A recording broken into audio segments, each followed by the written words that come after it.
দা, মা দুর্গার বিসর্জন দিতে যাবেন না? মন খারাপ করে বসে আছেন কেন? কথা ছিল আপনার বৌদির সাথে একসাথে বিসর্জন দিতে যাব, এখন বলে সে যাবে না।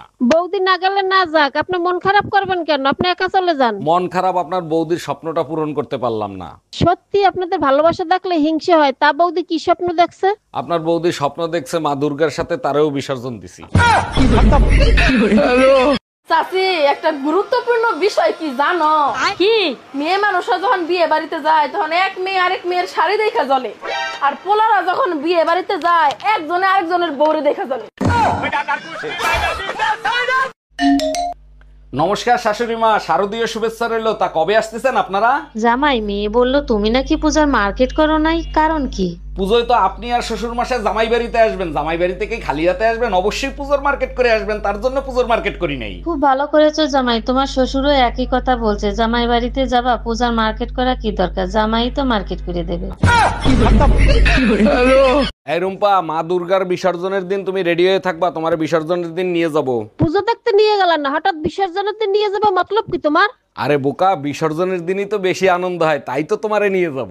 তোমারে খুব ভালো করে চিনি, সুযোগ পাইলে মা দুর্গার সাথে আমারেও বিসর্জন দেবা। এটা কোন ঋতু চলতেছে কে জানে? ক্যালেন্ডারে দেখি শরৎকাল, ফ্যান ছাড়লে শীতকাল, ফ্যান বন্ধ করলে গ্রীষ্মকাল, ওমা বাইরে এসে দেখি বর্ষাকাল।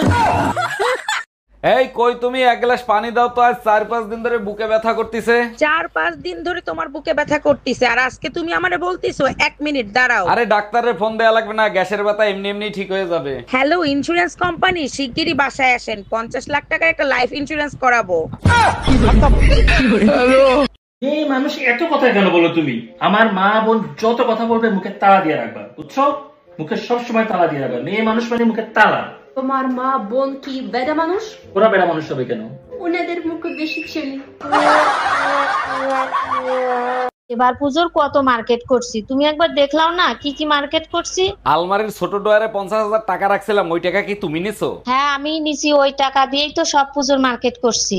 শ্বশুর মশাই, আপনার চোখের অপারেশনের জন্য যে টাকা দিছিলেন সেই টাকা দিয়ে আপনার মেয়ে পুজোর মার্কেট করছে।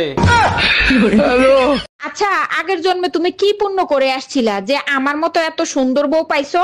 আগের জন্মে পুণ্য করি নাই, পাপ করছিলাম, একটা কুত্তা পিড়ে মেরে ফেলাইছিলাম। আমি বিশ্বাস করি না, অবশ্যই কোনো ভালো কাজ করছো, তা না হলে আমার মতো সুন্দর বউ তুমি পাইলা কি করে? কুত্তা মরার আগে অভিশাপ দিছিল, পরের জন্মে আমি তোর সাথে থাকবো, সারাদিন ঘেউ ঘেউ করবো, সুযোগ পাইলেই কামড় দেবো।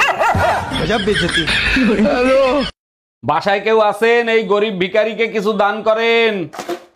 আপনি তো একজন সুস্থ মানুষ, আপনি খয়রাত করেন কেন? আর আপনাকে খয়রাত দিলে আমার কি লাভ হবে? আপনার জন্য অনেক দোয়া করব, আপনার অনেক ধন সম্পত্তি হবে, বাড়ি হবে, গাড়ি হবে।